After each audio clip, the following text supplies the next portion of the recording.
what was your experience like in wrestling school, and what was the breakthrough moment that ended up getting you, to end up becoming NWA Women's World Champion? So actually, it's been quite a rocky road. Not saying the training was rocky. The training was great. I've trained at Team 3D with Bubba and Devon Dudley, and that whole experience was great. I think personally, because I've been to a couple of schools since then, whether I'm helping or just getting in the ring to get the rust off. And I do think that Team 3D, they did such a good job of teaching us the basics and like storytelling and like just Bubba and Devon. They're a bit old school, so I appreciate the new school stuff. But I'm happy that I got the foundation down at there, and they made you work before you could even bump. Like nowadays, people get in the ring and they just are bumping on their first day. I didn't bump until probably the second week, and that was because I had to like prove myself that I wanted it. You know what I mean? And not in like a hazing kind of way, but just like in a athletic way. Like we would have to do certain things on the outside of the ring to show that we're capable, and what's the word I'm looking for? Basically, so you don't die in the ring, like Yeah, your you get all cardio is gassed good. out. Yeah.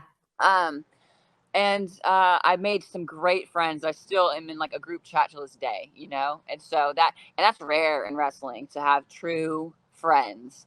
And so there's not a lot of them, but I have a good core group of friends that I met at training, and we still, like, even today they sent an old, I don't even have Snapchat anymore. They sent an old Snapchat video of us, like when we used to go to the club, we were young, like out, but it's just fun memories with some great people. And that was really nice. Then I started doing the indies, and then I kind of learned that there's a lot of not so good people in wrestling, I can unfortunately. imagine. I can Yeah. imagine. I can imagine some of like the carny promotions you might have found yourself working at.